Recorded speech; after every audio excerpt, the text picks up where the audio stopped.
Good morning, this is Paul Harris for Kitco News at the PDAC conference in Toronto, the world's largest exploration event. And I'm joined this morning by Rick Rule from Sprott and Amir Adnani from Gold Mining. Good morning, guys. Morning, sir. Gold was growing nicely, the gold price was growing nicely, gradually building to sort of ever higher highs, and then last week happened. What happened? Rick? From my point of view, at least looking historically, in liquidity crises, everything sells off. The sell decision, it's important to remember, in a crisis isn't made by the investor, it's made by the margin clerk. And the margin clerk hits whatever has a bid, including gold. If your audience will recall back to 2008 or before that to 2000 or before that to 1987, the response in each circumstance was the same. When the panic ensues, everything that has a bid gets sold. What has happened historically is that the policy response to these crises has been to lower interest rates and add more liquidity.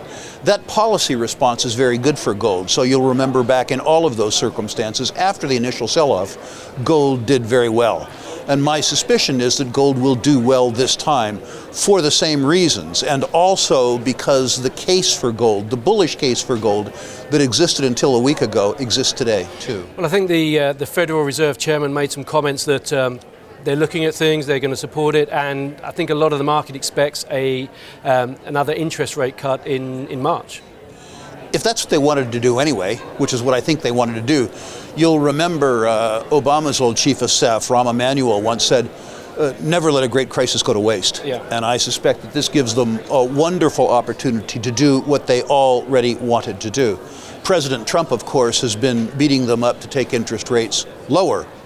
And I suspect that's what they wanted to do. I also suspect that this gives them a wonderful excuse to do just that. Okay, I imagine it's going to be an interesting opening on Monday. Is it going to carry on getting worse, or is the bottom going to come in and start rebuilding again? Paul, I'm probably the wrong guy to ask for that. I'm a credit guy, and the question that you're asking involves understanding market psychology. My suspicion is that people will have had the weekend to look at various news headlines, and that the market will open soft because there haven't been very many reinforcing headlines in the market. But a more honest answer would be, I don't know.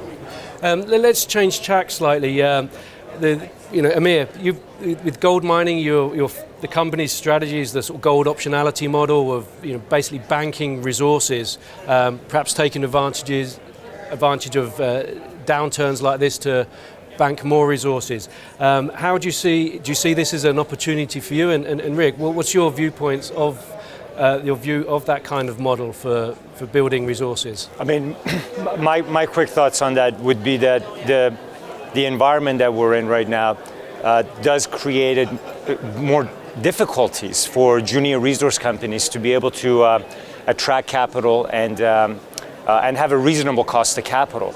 Given the nature of the markets right now, where we're seeing more fund flows into passive structures, index structures, rather than active managers, size really matters. And if you're a sub 20 million market cap company, your cost of capital, especially at times of turbulence like this, forget about cost of capital, there is no capital. And I think for us that this reinforces at least what we've seen, that size matters. Being larger and bigger allows you to improve your access and cost of capital, and that obviously supports development. But as we talked about separately, Paul, we're executing still on acquisitions. We still see this as a buyer's market for resource stage gold projects, and I think this is a really important environment for us. Okay. Rick, what's your viewpoint of the gold optionality model? I've been involved in optionality strategies and equities for 30 years. My early experience with it in the 90s were fictionally good. Nobody cared about optionality at that point in time, so we were able to be part of building companies like Pan American Silver, Silver Standard, Seabridge. Then the strategy got too popular. It got to the point where everybody was trying optionality, and as a consequence of that, you couldn't buy assets cheaply. But we're back to the point in time, I think, where the strategy has lost favor in the community, which means I'm back in it. Listen, if you are a speculator who wants to be in the equity rather than the metal, and you think the price of something is going up, The idea that you buy a company that's producing a lot of gold, particularly one that isn't making money, a marginal, they're producing it now because they think the price is going to go up later. That's insane. When the price goes up, you have a hole in the ground where your gold used to be. The right thing to do for a certain class of companies, if you believe the gold price is going to go up, is leave it right there safely in the ground. I remember years ago when we were helping Jock McGregor, the now deceased Jock McGregor, build Vista. And he had been a miner all his life. And about 6 months into the strategy, I remember he called me and says, you know what, Rick? Not mining is a hell of a lot easier than mining. The truth is, if you believe the gold price is going to go up, the idea is that you buy large deposits that don't make money at today's prices, that will make money at a higher price, and you do something difficult but brilliant, which is nothing. Okay, we're here at the PDAC, the world's largest exploration event. What are you hoping to get out of the event? What are you hoping to learn? I am hoping to survive PDAC 2020. No, joking aside. Look, this is the most important gathering for the conference annually.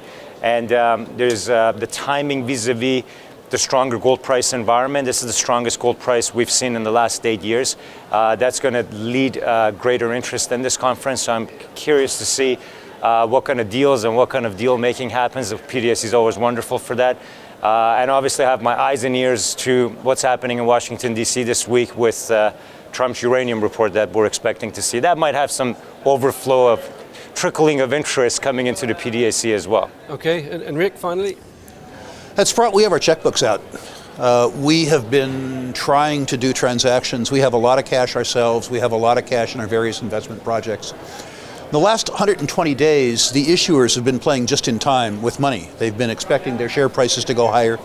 So they've been non-cooperative with check writers like ourselves. We suspect that the next 120 days will be different than the last 120 days.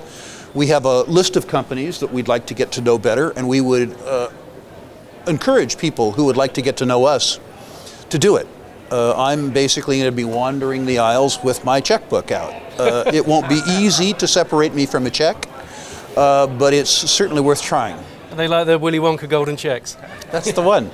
You know, what bear markets really are, even sharp breaks like this, are sales. And if you're shopping for physical assets, sales are good. My belief is if you're shopping for financial assets, sales are good too. So that's what I'm doing. Okay, well, I wish you luck there, and thank you for joining me this morning. And thank you for joining us.